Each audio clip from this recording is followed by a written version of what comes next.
We do not want to make sure that we do not want to even propose that our natural water resources or water supply should be going into the hands of the private party. What we want to look at is the wastewater thing should go into the responsibility part, the wastewater, which is a major issue. That is what we want to propose from the, in the public-private partnership.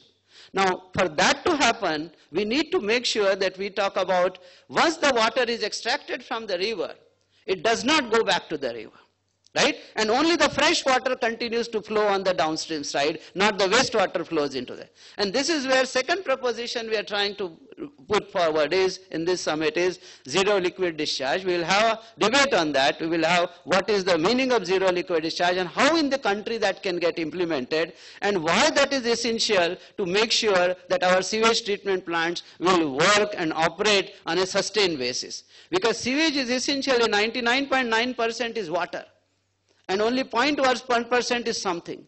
Now, to do any business, you cannot do a business if you ignore 99.9% of the raw material, right? And if you ignore water, which is 99.9%, and just say that the wastewater treatment plants will become sustainable only on biogas or manure, that's not going to happen, right? So this paradigm we have to change, and that's why we are making a proposition. We have been discussing this on various forums, and by and large, I see that there is a kind of consensus that is emerging on such kind of thing.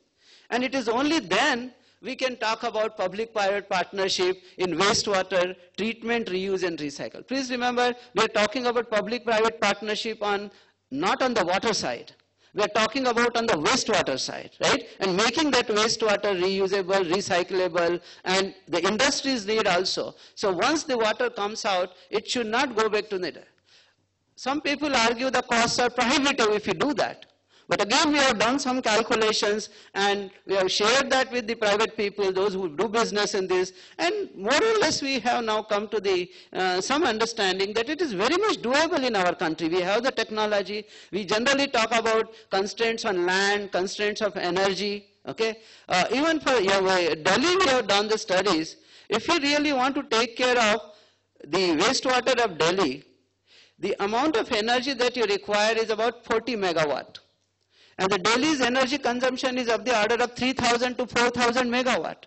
Now, can't we spend 1% of the energy if you want to make sure that our Yamuna becomes very clean, right? I think this is what the kind of, changes that we have to look forward to. And the investment also is very much doable.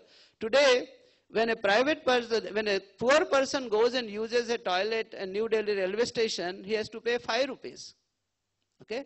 And we have calculated, if Delhi has to do this kind of thing, the average burden on the people comes to not more than 1.5 to 2 rupees if they make sure that they reuse, recycle water. And if you really want to discharge water into the river, then better discharge upstream of your town, not downstream of the town and say that some other town will use my water. I think this paradigm we have to bring in, only then we will be honest in terms of our efforts in the wastewater treatment side. Okay? I just wanted to make this proposition. Deputy Chairman, Planning Commission is there, and I'm sure some of these aspects, if they can be incorporated in the planning, and we will discuss this in an elaborate way in times to come. Okay? When we are talking about rivers, we have looked at various kinds of legislations. What we need is a coordination effort. And we have done some studies, and our general understanding is, and the civil society also has been demanding for quite some time, that we should have a comprehensive act on the rivers. Particularly when we have declared this river as a national river, we must have a comprehensive act on this. Our team has been studying on this, and we have come up with a draft act. Okay, we will discuss this. We have a lawyers, justice people, retired justice and former justice people coming here on the for the discussion. We will get that discussed. And this probably is the first kind of exercise in IITs, in science and technology we work. We never worked about policies or the laws and regulations, but we thought that this is time that if you really want to improve our rivers, we need to have something like this. So we have one session on comprehensive legislations on river. We need to generate power in the country. We also need to have the hydropower potential. But then we are looking at this paradigm that when we generate hydropower, is it necessary for us to have a break in the river? Can we not generate hydropower without disturbing the rivers? We maintain the continuity of the river, we maintain the environmental flows in the river, we maintain the riverbed connectivity, lateral, longitudinal, and vertical connectivity, and then think of how we can talk about power generation, hydropower generation. Okay, and that's very, because rivers are more important to us, rivers are the lifeline, and the river ecology never reaches to the extreme, it is maintained all through. All other ecosystems will go to a highest level, peak level, and then they will start moving it. But rivers are very important, and rivers serve as a fundamental genetic pool, right? It's not just the total quantity of fish that we have. People argue that I will make reservoir and we will grow a lot of fishes in there and then we will still have it. But it's not about just for getting the quantity of fish, maintaining the genetic pool, the ecosystems. And Ganga has a very unique ecosystem from the origin to the destination, right? And this is what we need to talk about. So the slight shift that we are talking about is,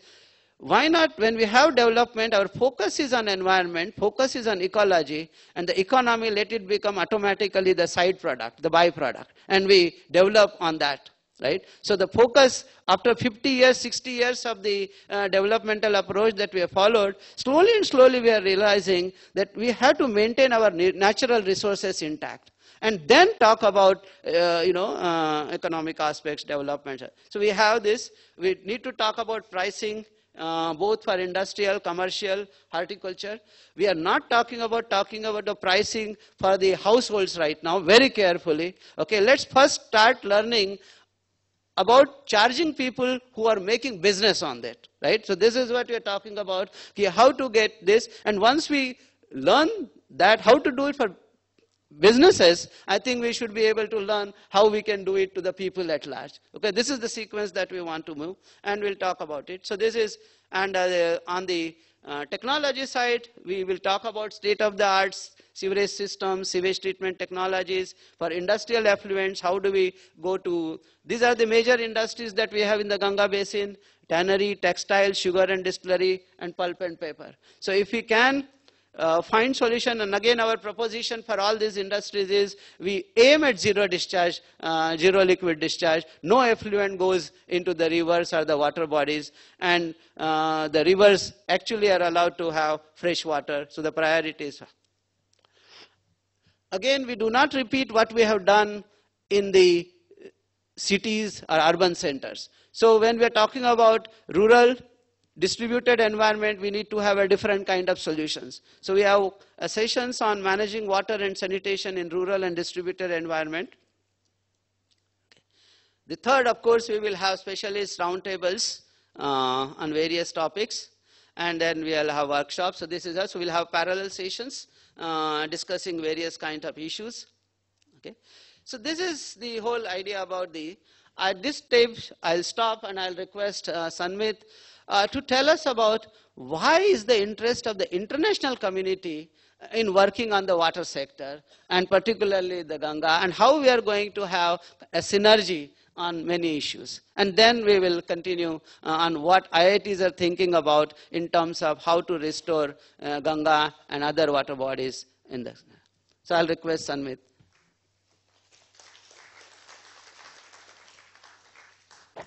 Thank you, Dr. Tare, and thank you to our esteemed guests. I'll be very, very brief and sharp in the interest of time.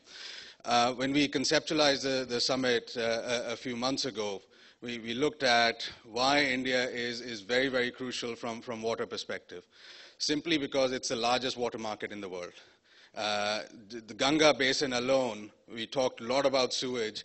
12 billion liters of sewage flows into the river every day, 12 billion liters. 1,200 crores liter of sewage every day. 3 billion liters of industrial effluent flows into the river every day. The Chief Minister talked about, Shri Montague Ahluwalia talked about these particular points. So how do you bring about the level of investment that's required to put the river back into its pristine state? So the level of investment we're looking at is $100 billion, 5 lakh crores, $100 billion. So it's not small, but to create that sort of environment. And this is where India has a fantastic and unique opportunity. Given the crisis that's taking place in Europe and North America and rest of the world, there's a lot of capital that's sitting idle that needs to be deployed.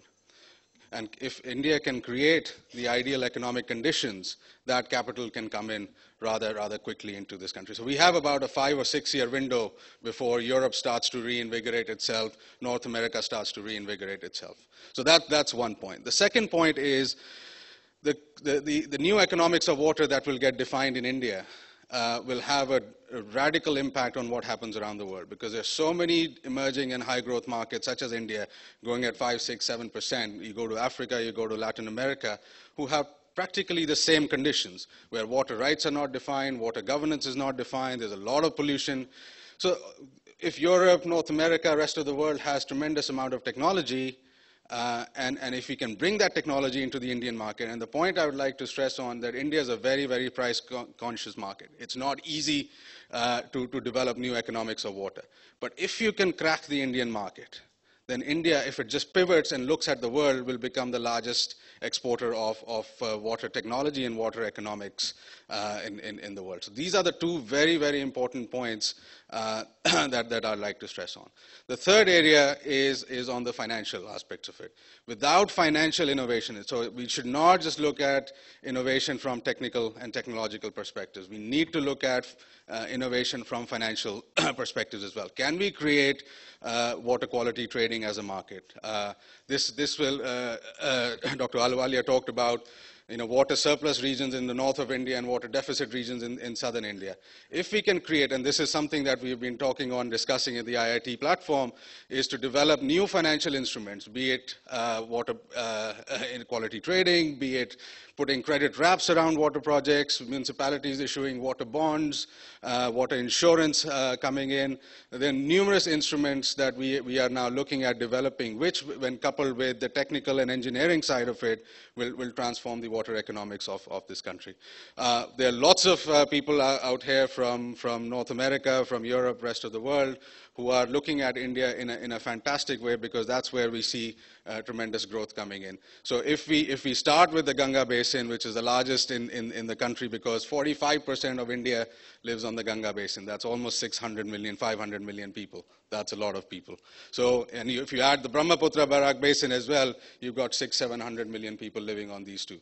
So that's why this market is very, very exciting from an international perspective. And it's not just saying we'll just parachute technologies and financial models from rest of the world into India. India will create a new model, and which will then become an export-oriented activity for the country. So hopefully over the next 2 days, we'll have lots of interesting dialogues and discussions. But the real journey begins now. This summit is not an end in its own right. The real journey begins now. Between now and when the next summit comes around, we'll be taking each of those sessions that Dr. Tare mentioned and expanding them into model projects, and bringing the capital and the technology and the economic model that's required to implement those model projects and get them off the ground. So thank you once again for all of you joining us. Dr. Tare, if I may ask you to continue.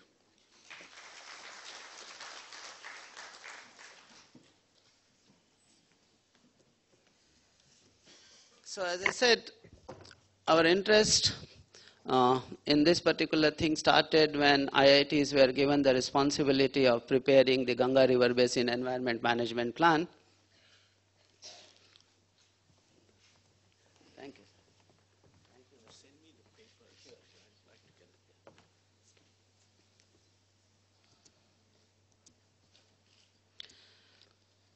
it. We are talking about river Ganga, but I think the situation is more or less similar to most of our rivers. Typically, when we say rivers, we have two kinds of rivers, Himalayan rivers and peninsular rivers.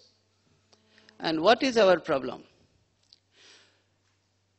Our problem is, for 8 to 9 months, we have essentially no flow or very low flow in our rivers.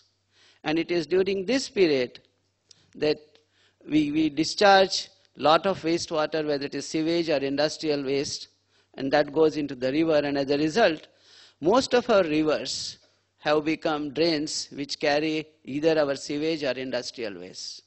And this is the situation